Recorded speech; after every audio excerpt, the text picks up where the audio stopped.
The Red Book Explained, a Mercurius Foundation project, a continuing analytical series exploring the inner odyssey within Carl Jung's Red Book.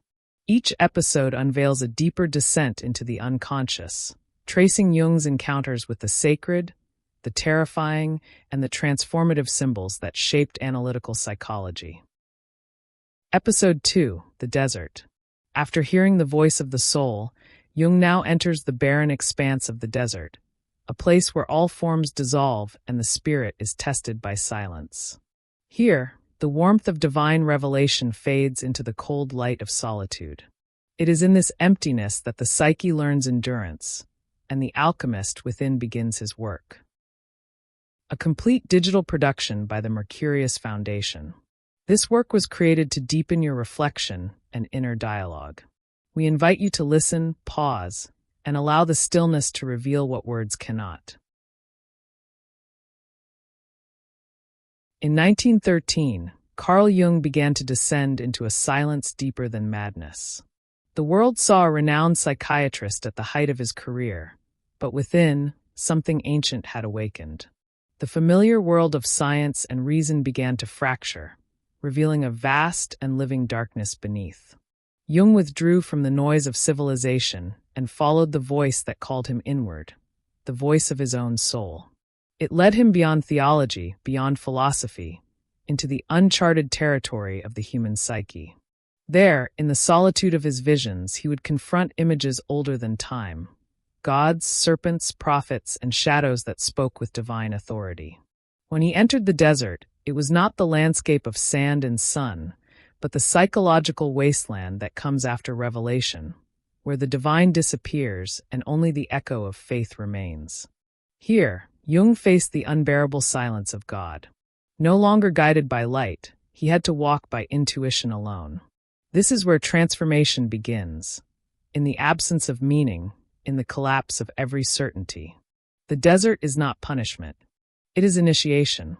It is the crucible where the psyche learns to survive its own vastness, and where the path toward the self first takes form. The desert. Sixth night. My soul leads me into the desert of my own self. I did not think that my soul is a desert, a barren, hot desert, dusty and without drink. The journey leads through hot sand, slowly waiting, without a visible goal to hope for. How eerie is this wasteland? It seems to me that the way leads so far away from mankind. I take my way, step by step, and do not know how long my journey will last. Why is myself a desert?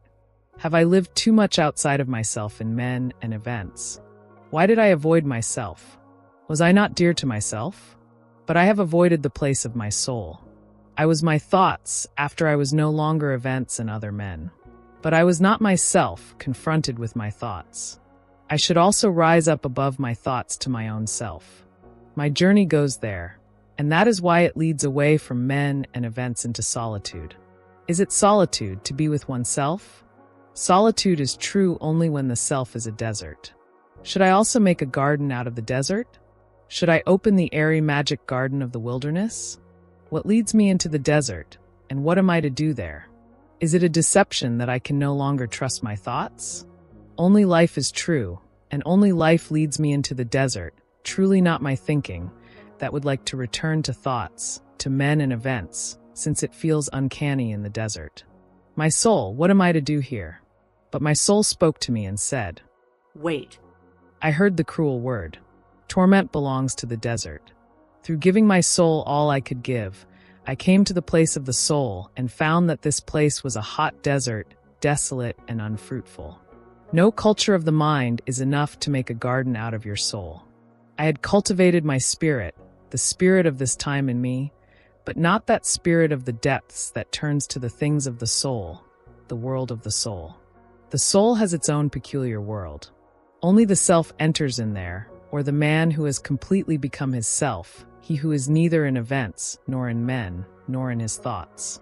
Through the turning of my desire from things and men, I turn myself away from things and men, but that is precisely how I became the secure prey of my thoughts. Yes, I wholly became my thoughts. I also had to detach myself from my thoughts. through turning my desire away from them. And at once, I noticed that myself became a desert, where only the sun of unquiet desire burned. I was overwhelmed by the endless infertility of this desert. Even if something could have thrived there, the creative power of desire was still absent. Wherever the creative power of desire is, there springs the soil's own seed. But do not forget to wait. Did you not see that when your creative force turned to the world, how the dead things moved under it and through it, how they grew and prospered, and how your thoughts flowed in rich rivers? If your creative force now turns to the place of the soul, you will see how your soul becomes green and how its field bears wonderful fruit. Nobody can spare themselves the waiting, and most will be unable to bear this torment, but will throw themselves with greed back at men, things, and thoughts, whose slaves they will become from then on. Since then it will have been clearly proved that this man is capable of enduring beyond things, men, and thoughts, and they will hence become his master, and he will become their fool, since he cannot be without them, not until even his soul has become a fruitful field. Also he whose soul is a garden needs things, men, and thoughts, but he is their friend and not their slave and fool. Everything to come was already in images. To find their soul, the ancients went into the desert. This is an image. The ancients lived their symbols, since the world had not yet become real for them. Thus they went into the solitude of the desert to teach us that the place of the soul is a lonely desert. There they found the abundance of visions, the fruits of the desert, the wondrous flowers of the soul. Think diligently about the images that the ancients have left behind. They show the way of what is to come. Look back at the collapse of empires, of growth and death, of the desert and monasteries. They are the images of what is to come. Everything has been foretold. But who knows how to interpret it? When you say that the place of the soul is not, then it is not. But if you say that it is, then it is. Notice what the ancients said in images. The word is a creative act. The ancients said, "In the beginning was the word." Consider this and think upon it. The words that oscillate between nonsense and supreme meaning are the oldest and truest. This is the silence that follows revelation. The moment after the divine voice fades, when no new guidance comes. In the desert, Jung faces not the absence of God, but the withdrawal of certainty. It's the psychological wasteland that appears when the old meaning dies, and the new one hasn't yet been born. The desert is not external. It's the barren interior that every seeker must cross. The soul no longer speaks in symbols, only in stillness. Here, the ego starves, the intellect fails, and faith becomes an act of endurance. Jung learns that true spirituality is not found in light, but in thirst. The psyche must wander without direction until it discovers that the silence itself is alive. The silence of the desert does not end. It only deepens. Once the noise of civilization fades, another voice begins to echo, the one that speaks without words. Jung realizes that the stillness itself has a language, one written in symbols, moods, and the slow erosion of certainty. The longer he remains in this psychic wilderness, the more the mirage of meaning dissolves. Experiences in the desert is not a new vision, but a continuation of the same ordeal. It is the stage where solitude becomes revelation, where the absence of the divine transforms into its most honest form. Jung learns that endurance itself is a form of prayer. Only through remaining in the wasteland does the soul begin to reveal what the mind could never invent. Experiences in the desert. After a hard struggle, I have come a piece of the way nearer to you. How hard this struggle was. I had fallen into an undergrowth of doubt, confusion, and scorn. I recognize that I must be alone with my soul. I come with empty hands to you, my soul. What do you want to hear? But my soul spoke to me and said, If you come to a friend, do you come to take? I knew that this should not be so, but it seems to me that I am poor and empty. I would like to sit down near you and at least feel the breath of your animating presence. My way is hot sand. All day long, sandy, dusty paths. My patience is sometimes weak, and once I despaired of myself, as you know. My soul answered and said, You speak to me as if you were a child complaining to its mother. I am not your mother. I do not want to complain, but let me say to you that mine is a long and dusty road. You are to me like a shady tree in the wilderness. I would like to enjoy your shade. But my soul answered, You are pleasure-seeking. Where is your patience? Your time has not yet run its course. Have you forgotten why you went into the desert? My faith is weak. My face is blind from all that shimmering blaze of the desert sun. The heat lies on me like lead. Thirst torments me. I dare not think how unendingly long my way is, and above all, I see nothing in front of me. You speak as if you have still learned nothing. Can you not wait? Should everything fall into your lap, ripe and finished? You are full. Yes, you teem with intentions and desirousness. Do you still not know that the way to truth stands open only to those without intentions? I know that everything you say, O my soul, is also my thought, but I hardly live according to it. Then tell me, how do you believe that your thoughts should help you?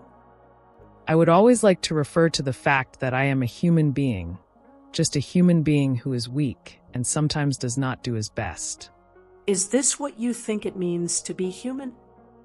You are hard, my soul, but you are right. How little we still commit ourselves to living. We should grow like a tree that likewise does not know its law. We tie ourselves up with intentions, not mindful of the fact that intention is the limitation, yes, the exclusion of life. We believe that we can illuminate the darkness with an intention, and in that way aim past the light. How can we presume to want to know in advance from where the light will come to us? Let me bring only one complaint before you. I suffer from scorn, my own scorn. Do you think little of yourself? I do not believe so. Then listen, do you think little of me? Do you still not know that you are not writing a book to feed your vanity, but that you are speaking with me? How can you suffer from scorn if you address me with those words that I give you? You know who I am? Have you grasped me, defined me, and made me into a dead formula? Have you measured the depths of my chasms and explored all the ways down, which I am yet going to lead you? Scorn cannot challenge you if you are not vain to the marrow of your bones. Your truth is hard.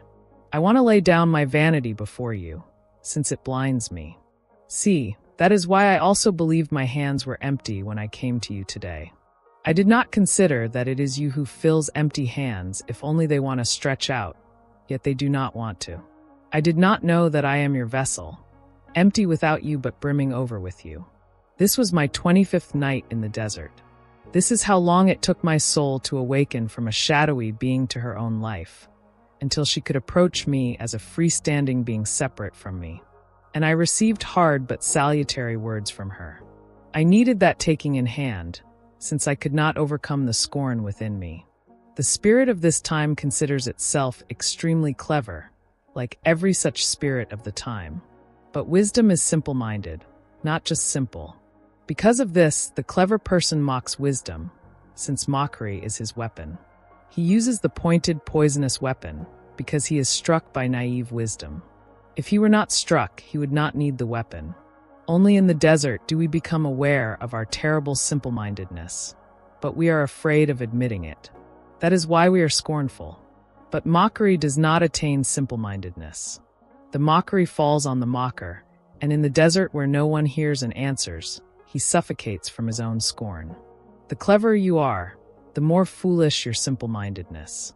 The totally clever are total fools in their simple-mindedness. We cannot save ourselves from the cleverness of the spirit of this time through increasing our cleverness, but through accepting what our cleverness hates most, namely simple-mindedness. Yet we also do not want to be artificial fools because we have fallen into simple-mindedness. Rather, we will be clever fools. That leads to the supreme meaning. Cleverness couples itself with intention.